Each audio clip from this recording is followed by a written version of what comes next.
go. Unfreaking believable. Unbelievable. I gotta be honest with you, that game drove me nuts. I cannot believe the Buccaneers lost that game. Wow. I don't even know what to say. Tough one.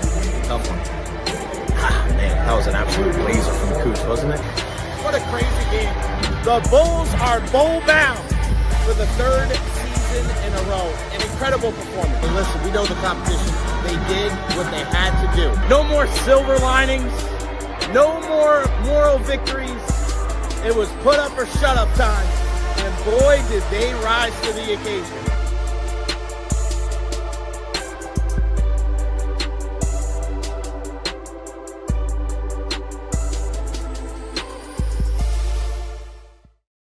What is going on, everybody? Hope everybody is having a wonderful Thursday, whether you're there in the Tampa Bay area or abroad. It is a USF Bulls game day. We got a power hour because I got to get the heck out of here. I got to get on a plane. I got to get home. We got the Saladino tournament final tonight at the University of Tampa, Bloomingdale and Tampa Catholic. Make sure for all of that news, go to 813preps.com. Make sure you follow me on all social media platforms at Recher, Facebook, YouTube, Twitter, Twitch, TikTok, Instagram. I am everywhere.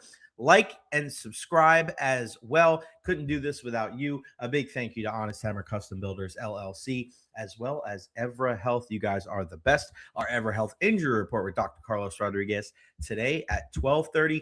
We got Ed Encina joining us at 12:10 today because I got to be off at 1. We got a power hour here. I got a flight to catch.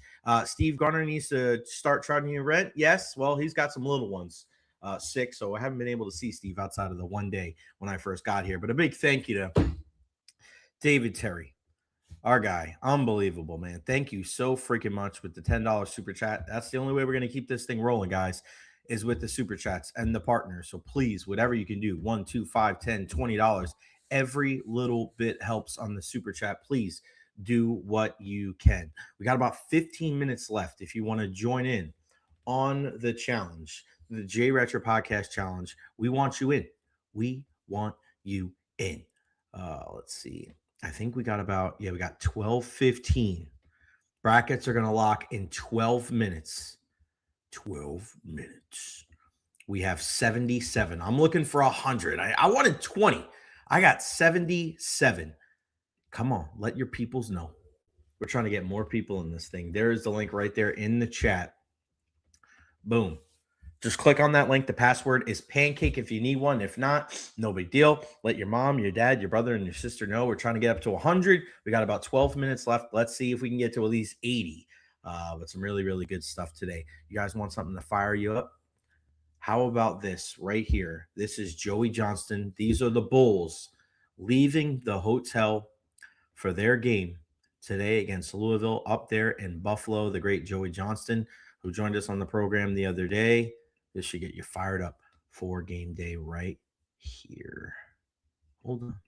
Please hold.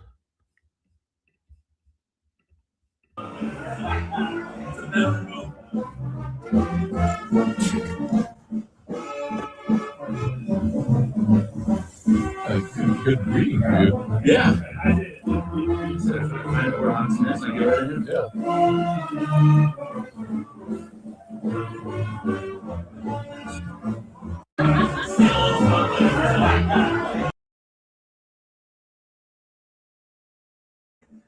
There we go. You ready? I'm ready. Let's do this. USF and Louisville today. Beyond the Barricade just joined the bracket. There we go. There we freaking go. We are up to 79. Come on, baby. Let's get up to 100. Come on. How great would that be? Ed Encina will join us again in a couple of minutes to discuss it all. Get in there. Come on. About 10 minutes left.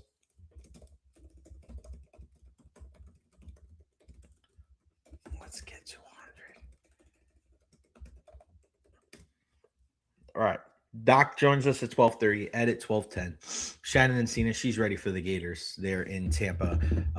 But yeah, I mean, obviously jacked up today for what we're going to see at about 1:30 with our USF Bulls. This is what we've been waiting for. And it's a 1:30 start. It's going to be on TNT. The 25-8 USF Bulls taking on the 23-10 Louisville Cardinals. Louisville, the 6 seed, USF, the 11 seed. First game of the day is at 12:15 over on CBS, Ohio State and TCU. And then the next game that'll tip off will be the 12:40 game between Nebraska and Troy. And then USF and Louisville. 150, Wisconsin and High Point. How great is it? Back-to-back, we'll have USF and High Point. Congratulations and best of luck to our guy, Coach Ben Fletcher. And then 250 today, Siena and Duke. So we'll keep you abreast of the situation. Make sure you follow me on all social media platforms at Recher. I'll be watching at the airport. I'll be watching on the plane, hopefully watching a USF victory over Louisville. These are the days that you would hope for, right? These are the days that you want as a USF fan. And I know there's been a lot of discussion about the future of Brian Hodgson and turning down the Syracuse job, and he didn't turn down the Providence job, and we discussed that with Coach Joey Johnson yesterday.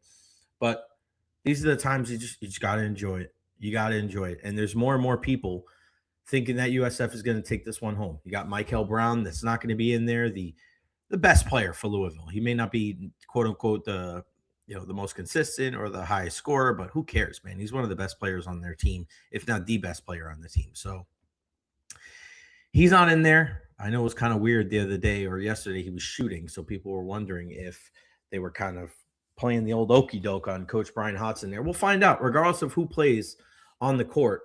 And I stole this from Coach Jeff Scott. Really didn't leave many positive things here in the Tampa Bay area, but he did leave this and something that I love. It's not WHO who we play.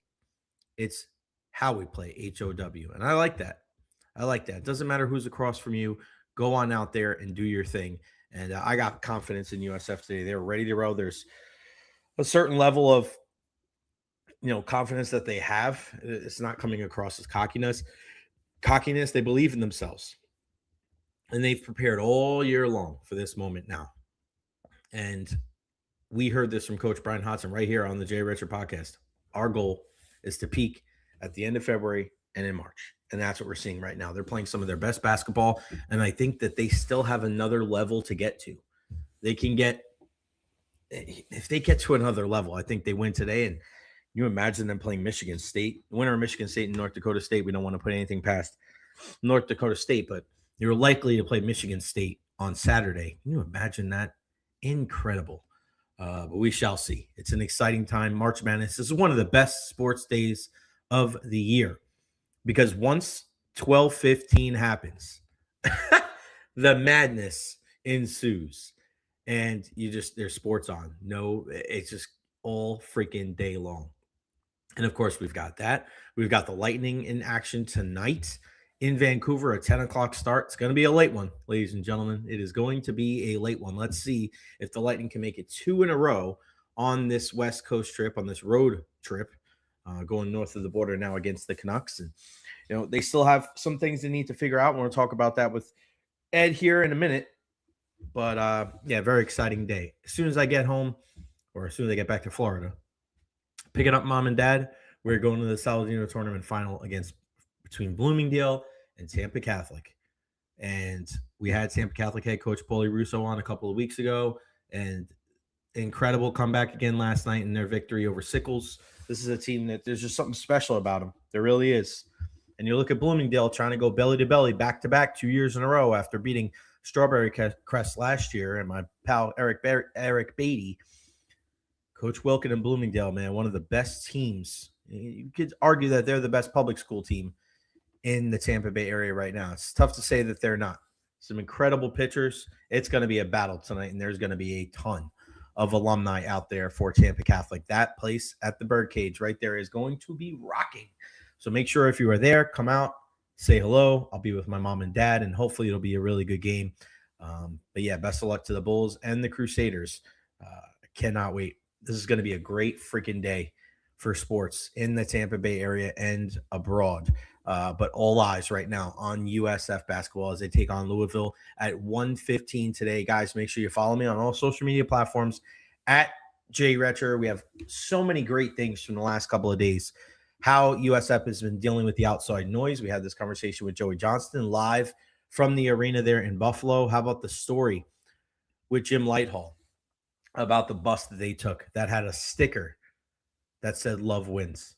They were in Birmingham, and they had the same bus that they used when they were in Georgia, and there was a sticker that said "Love Wins" on there. And it's something special is going on with South Florida. And of course, Brian Hodgson has done an incredible job. We give a lot of love to Rob Higgins and all the players and everybody. But Coach Amir's got to be looking down and just beaming from ear to ear the impact that he's left on not just USF, but Kennesaw State. Absolutely incredible. Look at DT, happy Liverpool won 4-0 yesterday. Look at that. Even a blind squirrel finds it on a broken clock's right twice a day, my good friend. But yeah, good for you guys. Ed Encina will join us here in a few moments to talk all things Tampa Bay Lightning. Make sure you got about 3 minutes left if you want to get those brackets in.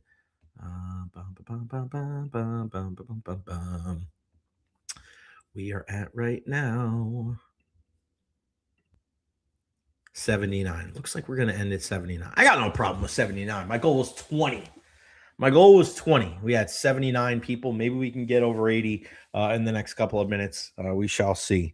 But yeah, it's hard. It's hard not to focus on everything that's going on with USF today. And your heart goes out to Brian Hodgson, who's going to be coaching there in Buffalo in front of his dad, who has dementia, that hasn't seen him coach in person in so long.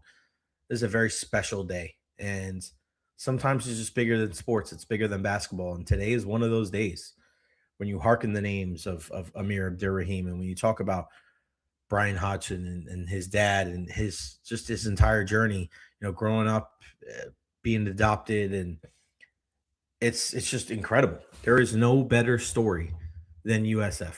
And man, that doesn't mean they're going to win the game today, but it just shows you that sometimes you have something more to fight for, more to play for than just a basketball game.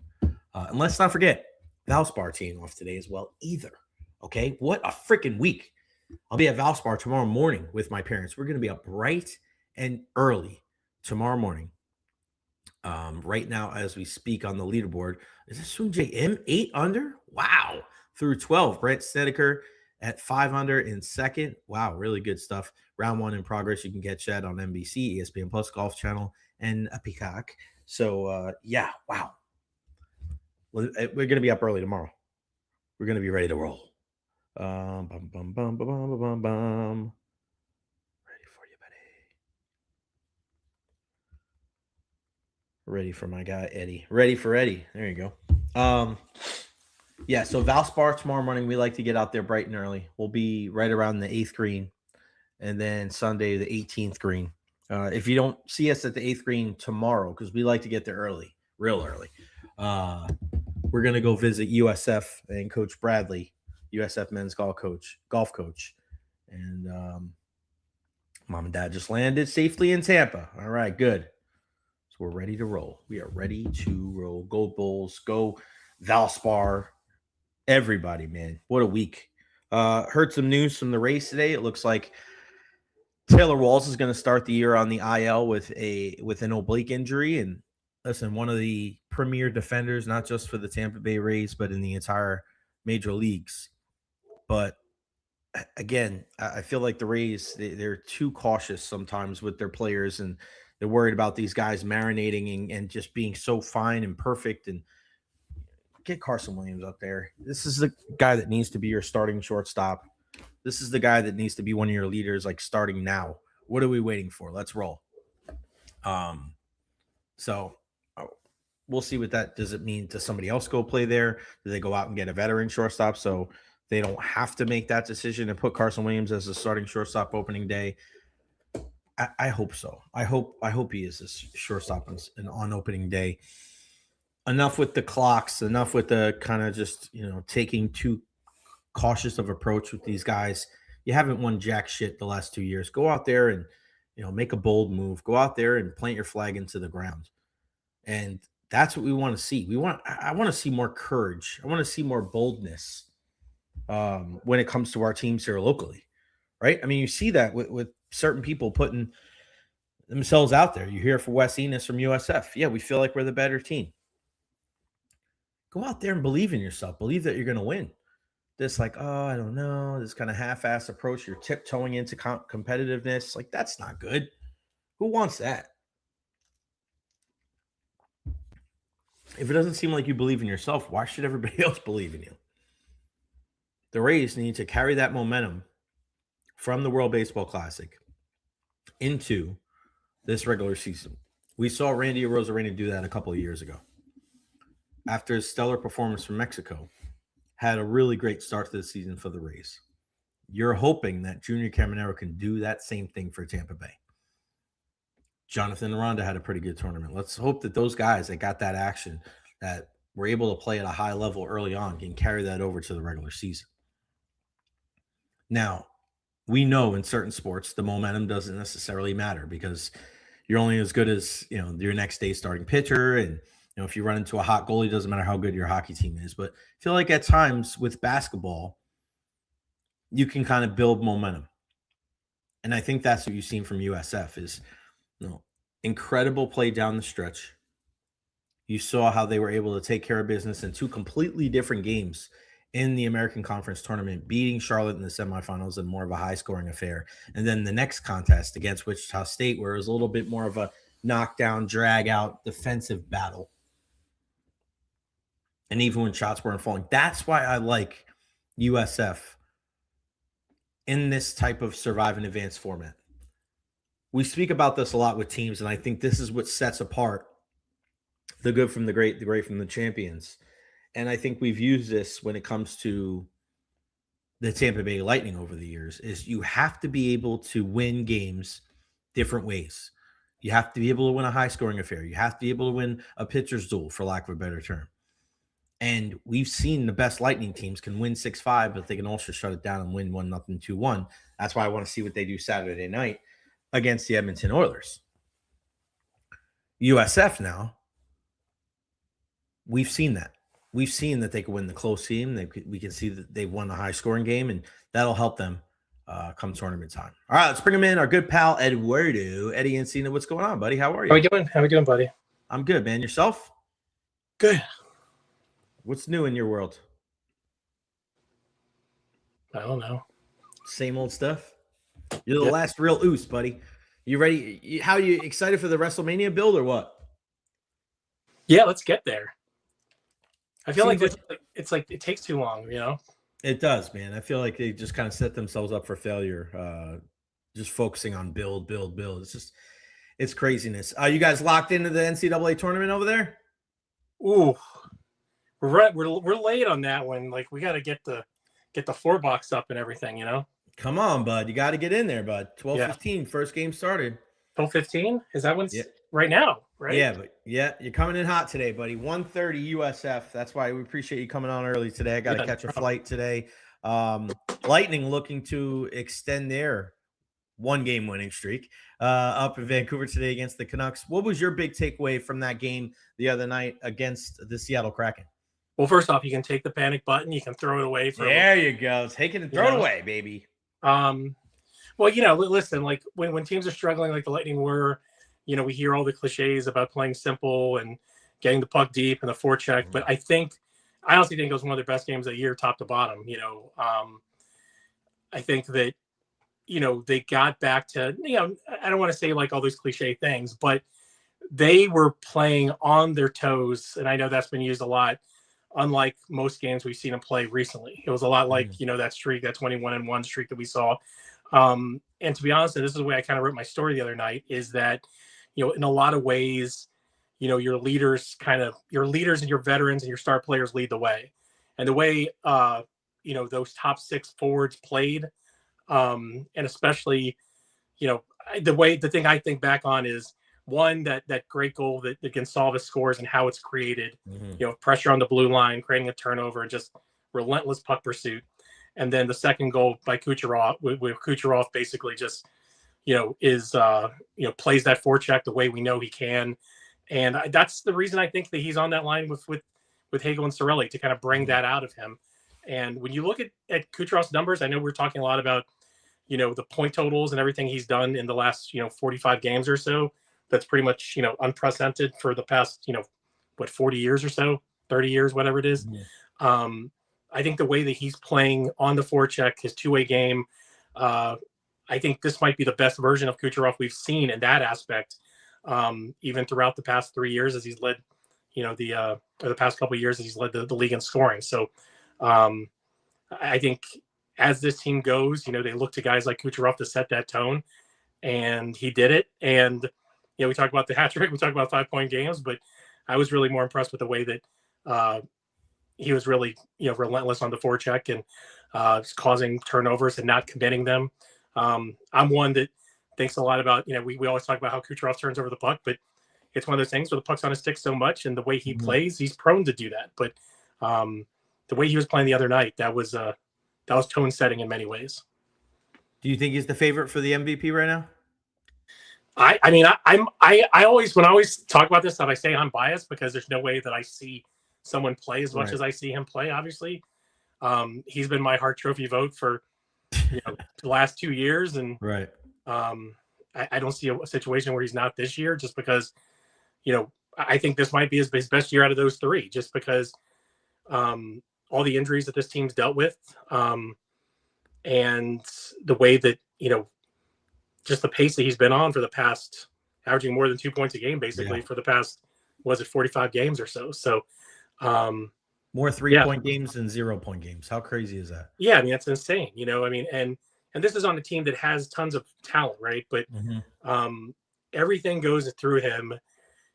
He's the facilitator of everything they do. And when you talk about the definition of what the Hart Trophy is, it's not an MVP award. It's the most value to his team. And I think it would be hard pressed to say, when you compare maybe the big three that we usually do, which is, McDavid, McKinnon, and Cooch, that, he's not the most valuable guy to his team in that context. I think that kind of gets lost a little bit when we talk about the Hart Trophy voting. We simply look at it as like an MVP award, and to a certain extent, you're never going to get away from that. But when you really look at the definition of what the Hart Trophy should be, it's the guy who's most valuable to his team. And obviously, if the Lightning do, win a division or get a top 2, top 3 seed, and you look at all the stuff that they've gone through this year in terms of injuries and different lineups and different personnel, everything. Like, I think it's hard to argue against what Kucherov's done and the value that he's had for this team. Ed, what do you want to see over these next 3 games before they head back home next week? Yeah, I mean, just kind of continue to build on what they've done here. In Seattle, I think that, again, I thought that was one of their best games. And when they're playing with pace and when they're playing with that kind of pursuit of the puck, winning puck battles, doing all the stuff that helps you gain possession and win games. I mean, Seattle's a good team, and they were not in the offensive zone very much the other night. And that a team's going to push. You look at that second period, they did push. I think in the third period, they had them to 4 or 5 shots on goal.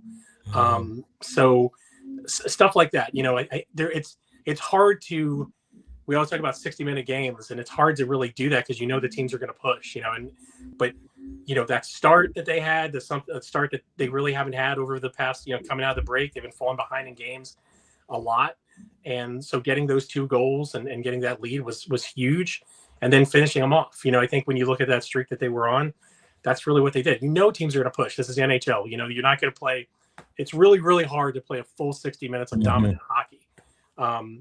And they withstood that push. And also too, I mean, this is the time when, there's a Vancouver team that, they're out of it. They're kind of in rebuild mode. Guys are kind of, trying to make an impression for spots next year. Okay. So those teams are just as dangerous sometimes as the ones that are fighting for playoff spots, like, Seattle and Edmonton to a certain degree. So you want to see that same kind of urgency, I guess, and that's the other thing is the urgency. And urgency is an overused term a lot in hockey, but when you think about it, you've got this stretch against the Western Conference teams that kind of goes into the homestand a little bit with Minnesota and Seattle. But after that, Jay, it's all Eastern Conference teams. Yeah. And I think there's only one game in that last stretch of whatever it is, 12 or 13 games that are against teams that are out of it. I think it's the Rangers game at the end of the season. Yeah. Outside of that, even, they have a couple games against Ottawa. They're still technically in the mix. They're still playing for something. And the rest of them are teams that, they're going to have to fend off, including Buffalo, who they're trying to catch up with, that, for that playoff positioning. So, these points are important in so many ways. One, because you're still kind of locked in this mix of teams that are 5-6 points apart for the most part.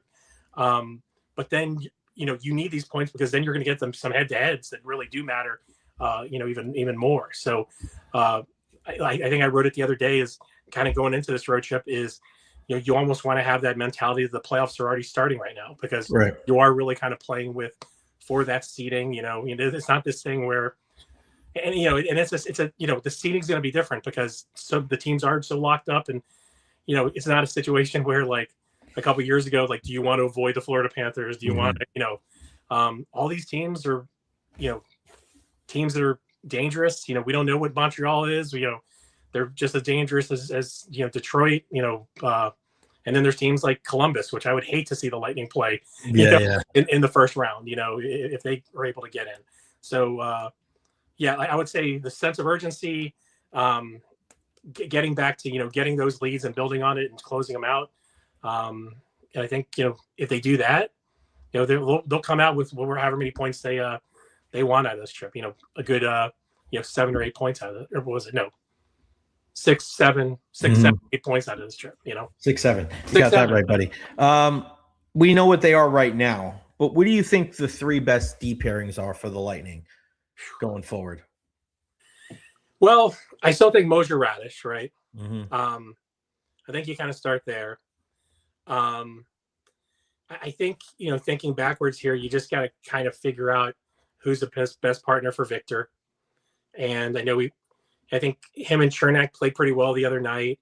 I'm not so sure that's I don't the know best. if that's the long-term. I don't think that's the best pairing for them long-term, because we've seen it before, and we've seen kind of varied results in that. And again, I think you're going to find back to a situation where it is McDonough, Chernak, just because they've worked so well together. Right. And then again, it gets back to Victor, and I don't see any shape or form, even when Emil Lilleberg comes back, as unfortunate as that would be for him, where Chucky Dastu isn't in your top 6. He's had some games recently where, he struggled a little bit in terms of getting the puck out. But, overall, and again, the other night, like, he's been a very trustworthy player, and a guy who gets the puck out fast, and he thinks about it. And you really have to watch him to kind of see how, what is the word? Probably just, focused, and, he doesn't make mistakes, but he handles the puck with a lot of confidence, and he makes decisions very quickly, which is what you want from a defenseman. But again, getting Lilleberg back will be big, and from all signs, they probably will get him back at the end of the road trip, or when they come back home next week. So, I still see kind of Victor still kind of working his way up from I don't know. I mean, it's kind of hard to call what the pairings are right now, because guys, it's not really a definitive first. I mean, I think the way the lines were the other night, you had Mosier and Radish as a third pairing technically. So, and maybe that's a good thing, is kind of, you're not necessarily leaning on guys for 20 minutes a night going in, especially during this long stretch where they're basically playing every other night. So, and, that's the way the playoffs are going to be, so, I would say, Victor's still kind of in a, like I said, I don't want to say it's a third pairing role or anything like that, but, he's probably the guy that gets the other guy who kind of flexes in and out, whether that's Destu, whether that's Lilleberg, guys like that. So, but yeah, I think they'll kind of come back to the general that we've seen for the long haul, and what we kind of think of those pairings to be for the most part this year. But yeah, I think there's some value in the comfort level. And once those guys get confidence back with each other, that they'll be back in the same kind of mix that we've seen them. Ed, I got Doc coming up here in a minute. I want to give you an opportunity to let everybody know what's up on TampaBay.com and Tampa Bay Times, man. Make sure everybody out there support local, especially this time of year, man, when sports are crazy and with the Lightning down the home stretch. We want to make sure we're supporting the Tampa Bay Times. Yeah, so got a story up that I wrote for yesterday's paper on just a bigger story on Corey Perry and everything he's kind of meant to this team. right away, and part of it is the familiarity that they have with him, but a part of it is just, he's the same guy that he's been the past, 20 years of his career, which is, a guy that gets in people's faces, that brings a lot to the room, that has an automatic kind of credibility in the room. You talk to, there's only 9 players actually who were on that 2023 team that he played on, which so much turnover, right? And when we talked to him about it, he was like, sometimes that something new is good, and he's kind of got this perfect combination of knowing the room, knowing the coaches, but also being around maybe a lot of younger guys who, he played with a little bit, like Hagel and Paul and guys like that. And then I know he got sent down the other day, but Connor Geeky was able to play on the line with him for a few games. So there's like everything that he kind of adds. And I think John Cooper, when I talked to him about it, is like, when you found out that he was available, what was it like? And he was like, no question. Like, it was like, we have to go out and get this guy. This guy makes us a lot better. And what he can do, even at 40 years old. Also, Thursday, or what was it? Saturday, my BCom Sunday, kind of doing something just on looking at Gage Gonsalves and just kind of everything that the growth that guy's had, which is something that probably goes a little bit undernoted. But also kind of, we come out of the general with the GM meetings down in Florida. And, one of the big topics coming out of there is as always in those meetings, is the playoff format. Yeah. This is another year where we're going to be talking about, one of these teams that, could be 105 point team coming out of the Atlantic Division that might not make it out of the first round with a second 2-3 matchup in the Atlantic that the Lightning might end up in. So kind of a little bit of talk about that, and I think Mr. Bettman is very set on keeping that format, but I think a lot of players would probably love to go back to the 1 versus 8, just to and also just to kind of mix things up too. When you play the same teams over and over again, maybe it's a little bit nice to get the Islanders before the conference final, or like the Hurricanes before the conference final, or the Pittsburgh Penguins, someone like that. Right. We're going to see a lot of the Atlantic teams, I have a feeling, in the playoffs. So, but they're all going to be pretty tight, I think, down the stretch. So, something a little bit on that too. Kind of that's a little bit of a talker that everyone's always talking about, and I've talked to enough players to know how they feel about it. And, so we'll go a little bit into that too. Eddie in the yard, Eddie on the ice. Make sure you subscribe to the Tampa Bay Times today. The last real ooze, Eduardo. Hey, look! I got my backlash shirt from back in the day in Puerto Rico. The Bad Bunny, there we go. San Juan street fight. You know that one, right? Yeah, man, unbelievable. I was listening to Bad Bunny the other night when it was USA against the Dominican Republic. I was listening to Bad Bunny. Because he was background music. He was on US's side, man. PR ain't rooting for DR. And we got Dr. Rod in a second. He's Puerto Rican, so he gets it. All right, Ed, I love you, man. Thanks for moving up. We'll talk next week. Yeah, no problem, Jay. I'll talk to you later, buddy. All right, buddy. The best. Ed Encina from the Tampa Bay Times. Again, make sure you support local and our friends to the Tampa Bay Times. Let's bring him in. Our guy, Dr. Carlos Rodriguez. Doc, I was pulling, I know Bad Bunny and the Puerto Ricans out there. They're rooting for America over DR. You guys were not rooting for DR in that game, were you? Nope, I was not. I was rooting for the U.S. What a great tournament, huh, man? It was. I mean, great baseball, especially in the quarterfinals. Great close games, a little bit back and forth, a few almost comebacks. Yeah. But some great stories. I mean, I'm really happy for Venezuela. I mean, the first time they win it, they've gone through a lot. I mean, they had a pretty good team, so it's good that I think they won it. Yeah, me too.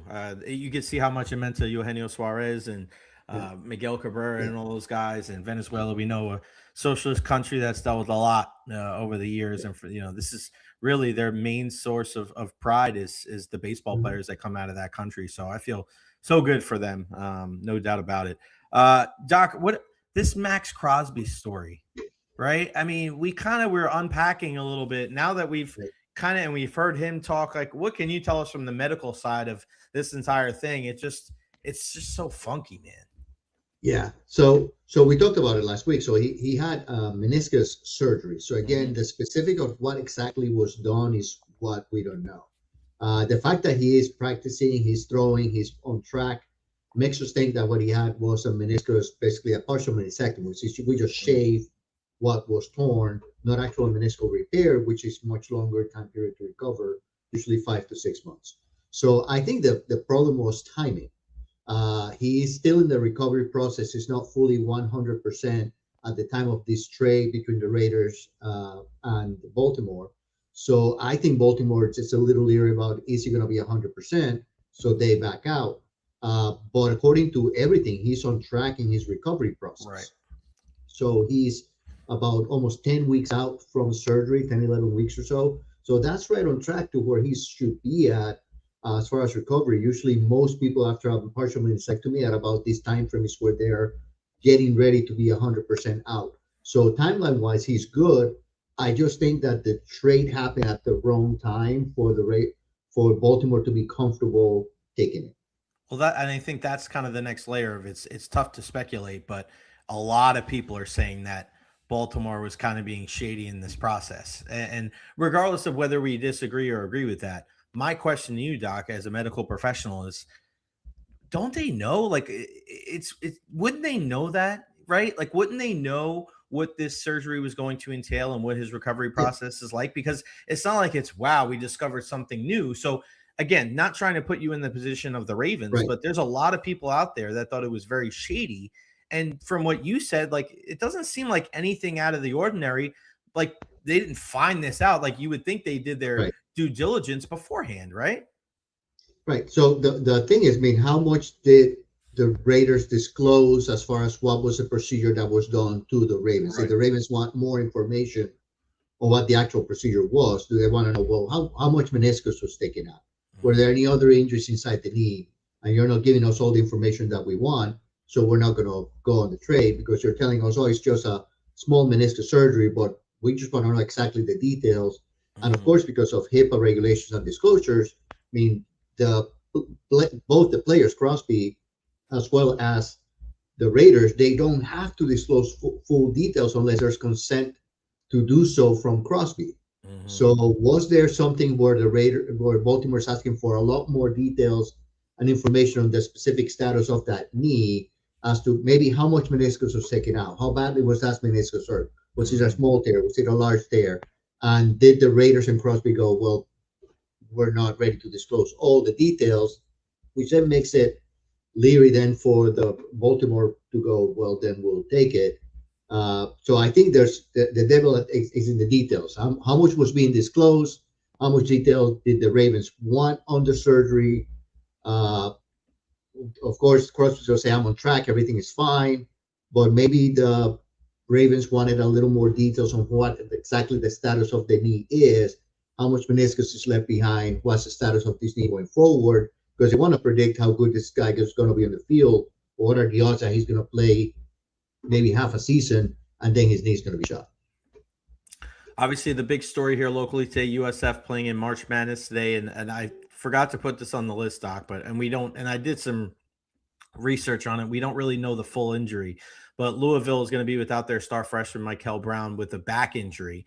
He missed games earlier this year. They said that he's probably going to be out today, but we saw him, shooting a little bit during, shoot around yesterday. Doesn't look like he'll be in the lineup in about an hour now. But back injuries, man, especially at that early of an age and when you're playing basketball, getting up and down the court, again, not without knowing the specifics, it's got to be tough for a guy at that age to not be able to think he can go out there with a back injury at this stage, right? Well, and it depends on the injury, right? So we're talking the minor injury would be a sprain, which if you've had a back sprain, it's very painful. It still takes time to recover, usually 2, 4, 5 weeks. And if you play basketball, especially when you're dribbling, you're constantly crouching down. You put up your back is in a position where it's constantly doing a lot of work, not including all the jumping and the running and everything that goes along with it. But just the crouch position of basketball is a very stressful position for the back. So even a strain would be something that would preclude you from playing, especially if you're in significant amount of pain and you can't really move adequately. Worst case scenario, does he have a bulging disc or a herniated disc that they're really being careful with, and they don't want to aggravate that. Now, being younger, I would say maybe it's not a herniation, maybe it's just a sprain, but they want to be really careful, making sure that he doesn't get any worse and maybe loses even more time. Or if it's a bulging disc, they don't want to really make it worse, and they're really going to be really conservative with it. Yeah, I know he missed 8 games earlier this year, and then they said it was the same injury. So he missed the last 4 games of the regular season, then the ACC tournament. Now he's going to miss this one today. I mean, is that what I know? Again, it's tough to At that speculate. point, I'm thinking more, is it more of a disc issue that he's Yeah. dealing with? Because a sprain is something that's just a short period of time is going to get better. Yeah, Could you re-injure your back? Absolutely. But when he's missing that amount of time, right. my thinking is it more of a bulging disc or a herniation in his lower back?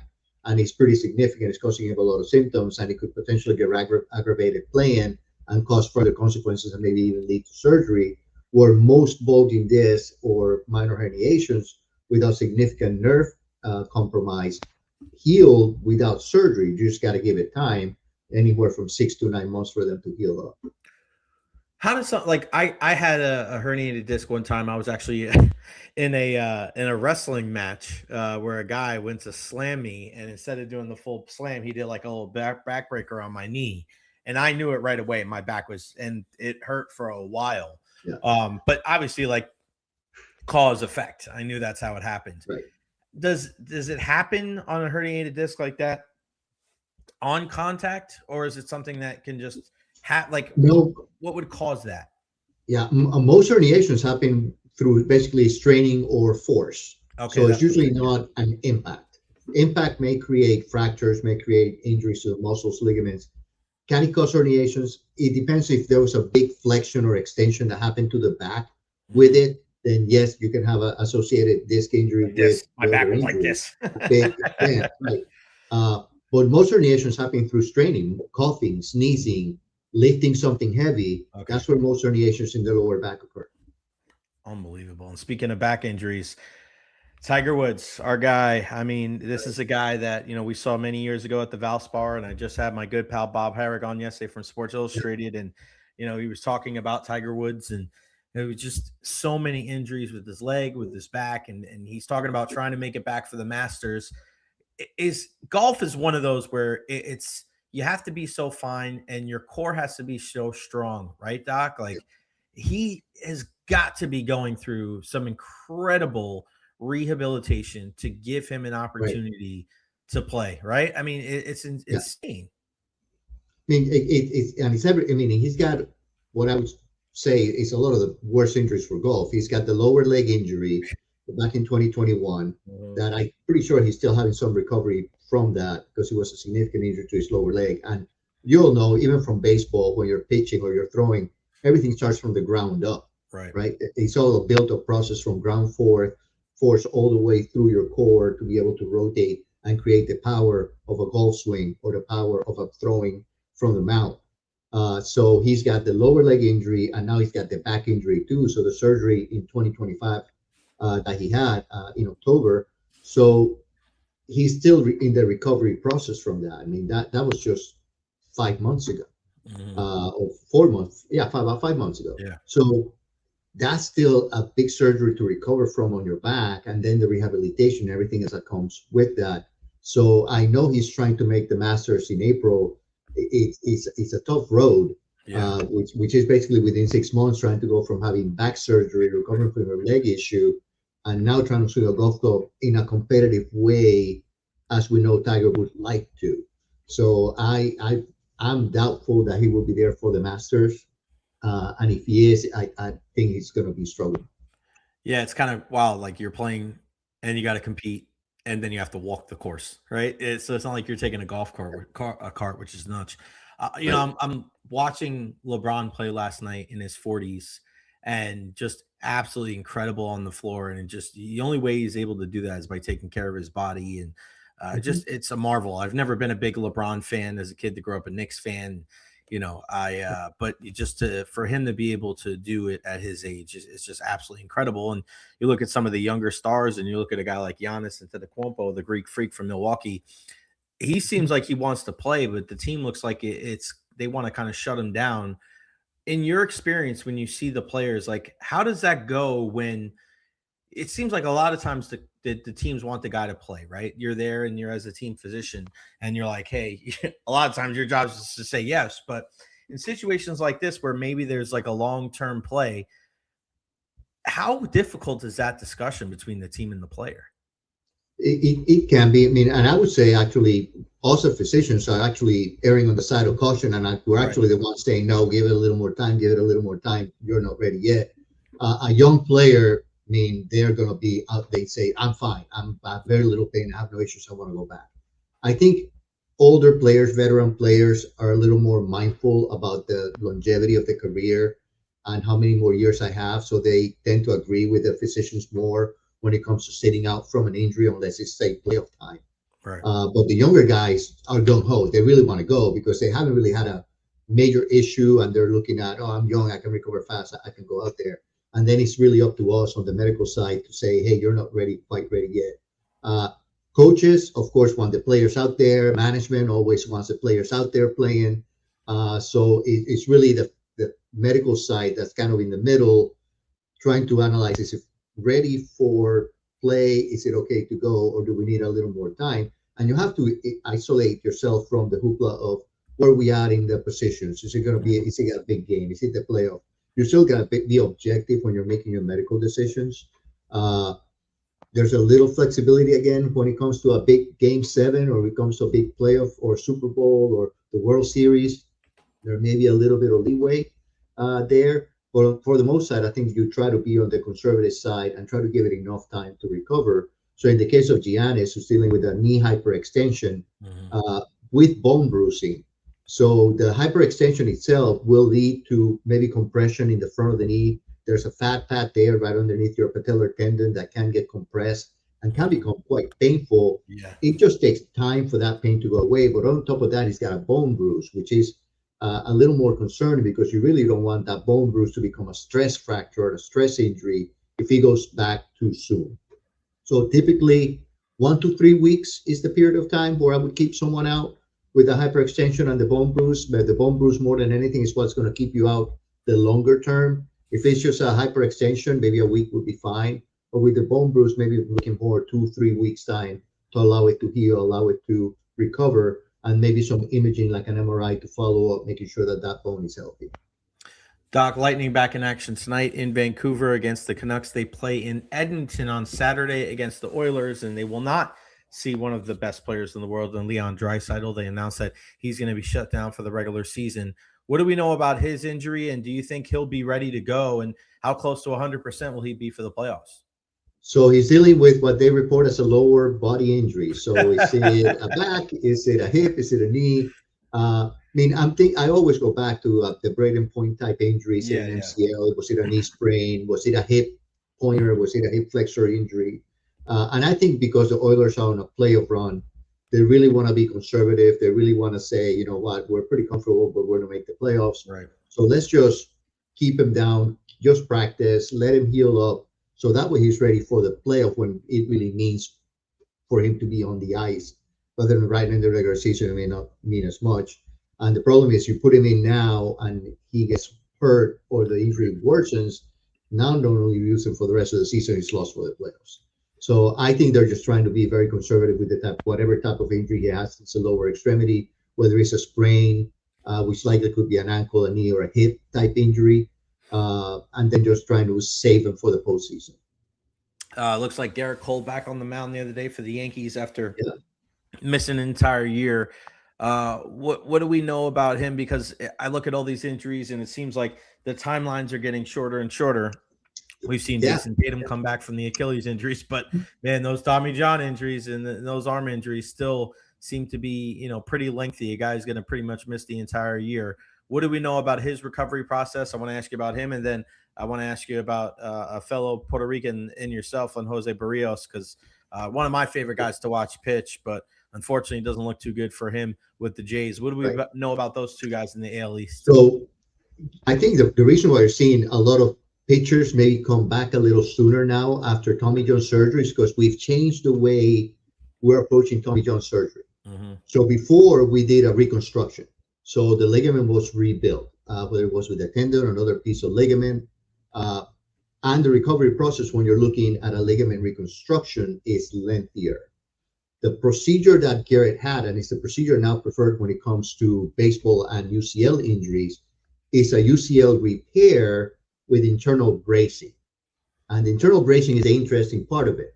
So what they do is they reattach the ligament that was usually the injury of the ligament is it bulges from the bone. So it separates from the bone. So now they reattach it to the bone. And when they reattach it with basically a screw, that screw has basically a biologically enhanced piece of tape.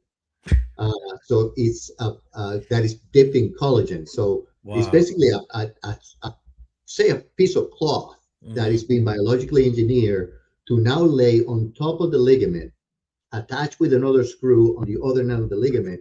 So now you basically have the ligament repaired and then this piece of cloth sitting right on top of it, anchored on both sides to provide the ligament extra strength and extra support. So when you're looking at the recovery from the UCL repair with internal bracing, the return to practice is about 6 months compared to 10 months with a reconstruction. And the return to competition is about 9 months compared to a year. Wow. So that's why we're seeing this faster recovery, faster rehab, faster return to play. So Garrett actually played yesterday against the Red Sox, pitched 1 inning, looked really good. His fastball was ranging from 97 to 98 miles an hour. So doing really well. So the performance was great. Now, I think the team is still going to be a conservative in the timeline, and I don't think he'll be there opening day. I think they're still targeting May as his return to pitching and starting a game. So I think it's a good idea to still be a little conservative on it. I mean, you don't want to lose one of your best players and best pitchers. But what's interesting in this case is just the technique that now is used for the UCL injuries, how it provides a faster recovery. Doc, I wanted to ask you that. What's the probability of re-injuring because of this new? Is it more? Is it less? Is it, because that's what people are wondering. Like, all right, because we've seen more than one UCL injury now, right? It used to be like, all right, if you only get one, that's the only one you're going to get. We've seen it happen multiple times. What's the risk then as far as re-injury? I think that's where the jury's still out, right? Because it's a fairly new approach to repairing UCLs. So now we just got to wait and see over the course of time, looking at the number of people who've have had a traditional reconstruction, and we have those numbers. We know what the recurrence rate is of tear. Now with this people having the repair with bracing, now we got to build the numbers up. So now over the course of time, we got to build the numbers of how many people have had this type of repair done, and then seeing how many people have a recurrence. So we don't have that data yet because it's a fairly new procedure. So it's going to be years before we know exactly what the recurrence rate of one versus the other. Now, the thinking is because it's a repair of the ligament with a bracing, since you're providing more stability and a reinforcement to the ligament that you've repaired, that it will last longer and it will decrease the chance of recurrence or issues. But we just got to wait long term just to see what the results are going to be. You got to build the database up for sure. And what about Jose Barrios? What do we know about him? So Barrios is dealing with a stress fracture on the right elbow. He's not expected to be ready for opening day. So when you're looking at pictures and you're looking at elbow bruising or a stress fracture in a throwing arm, it's usually the olecranon. So we're looking at the tip of your elbow here. So what happens is as you hyperextend throwing, the tip of your elbow starts striking basically the back of the bone, and it can start having a stress fracture just from the motion of throwing. Oof. So with that in mind, what you're looking at is basically having healed the stress fracture. Most stress fractures take about 4 to 6 weeks to heal. So you're looking at about a 6-week recovery process. So where he then will start a throwing program to then be back for about 6 weeks to then be back to throw. So you're looking at close to about a 12-week period between the injury, recovery, and then going back through the throwing progression and being able to throw again. Wow, man.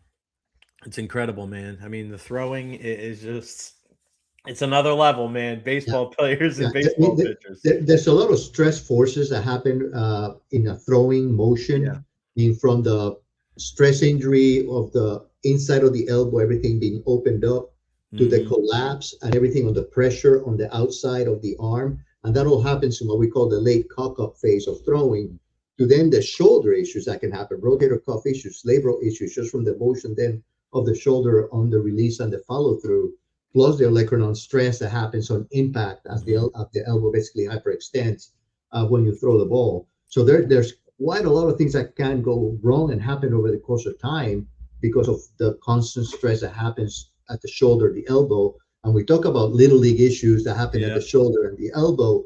That's where we got to start preventing them. What kind of maniac do you have to be a baseball player like us, right, pal?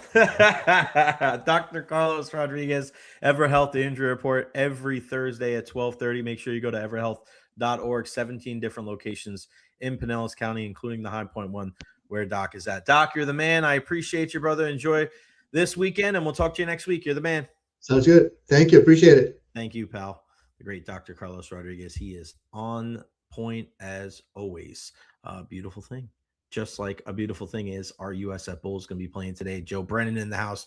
Go Bulls, beat the Cardinals. And Rolly with the $5 super chat. Thank you, buddy. Greg's great segment as always. You got that right, buddy. We will talk more and more with Dr. Rod throughout the year, and especially with baseball around the corner. Next week, we'll talk more about Taylor Walls and the oblique and all these different things.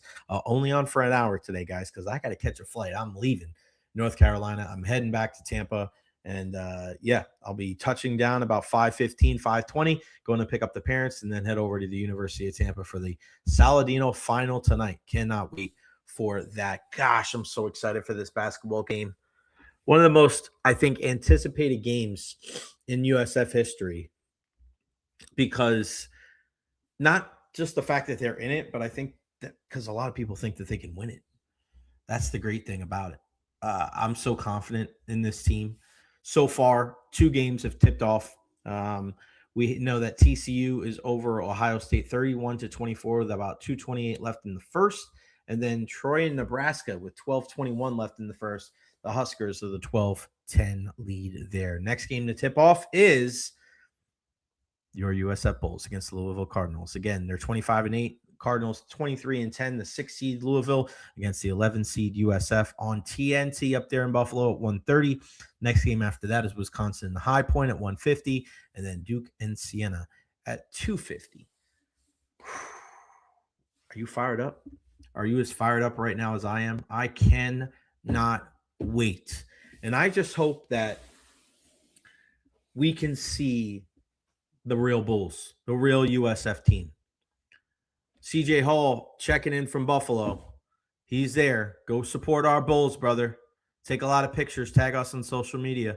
Solid number of Bulls fans here. Make sure you tag me at Recher on Twitter, on Instagram, everywhere, pal. Really, really good stuff. And that's great that so many Bulls fans were able to go up there. If time was different, I'd probably go up there. But it's Valspar weekend. Mom and Dad are here. And Saladino final. Everything converging on this week here in the middle of March. But this is just such an incredible week for sports, for all of our fans here in the Tampa Bay area. I was watching USF softball yesterday against Florida Gulf Coast. A run rule victory there for Coach Ken Erickson. They're rolling. USF baseball with another victory. They're rolling. I think both teams might be the best in their respective conference. I know baseball is. I'm not sure about softball, but I wouldn't bet against them, that's for sure. USF Athletics on their way. And I know Coach Brian Hodgson will probably have some tough decisions to make here in the next couple of games or next couple of days. But again, let's not focus on that. Let's focus on what's going on in the here and now and supporting these guys, supporting the Bulls. History can be made today up there in Buffalo as USF takes on Louisville. Make sure you guys follow me on all social media platforms: Facebook, YouTube, Twitter, Twitch, TikTok, Instagram. I am everywhere. Like and subscribe on YouTube as well. A big thank you to everybody that signed up for the tournament. 79 different people. How great is that? Tell the fam much love from the Wrecking Crew. DT, appreciate you, buddy. Thank you very much. And thank you, David Terry, again with the super chat. You and Rolly could not do this without you guys. Every little bit helps. A big thank you to Honest Hammer, Custom Builders, and EverHealth, 2 people that I'm just so proud to partner with here on the J Recher podcast. Again, heading to the airport now. A big thank you to Ed and Encina for joining us on the show. Dr. Carlos Rodriguez as well. Could not do this without them. No show tomorrow. I'll be at the Valspar with Mom and Dad again. 8th green tomorrow, 18th green on Sunday. Make sure you come by and say hello. I'm actually hosting an event at Gen X Tavern or Gen Z Tavern over there downtown Tampa on Saturday. So make sure you follow me at Recher. Everybody have a wonderful weekend. Go Bolts, go Bulls, go everybody. See you at the Valspar. I love you. See you on Monday at noon. Right?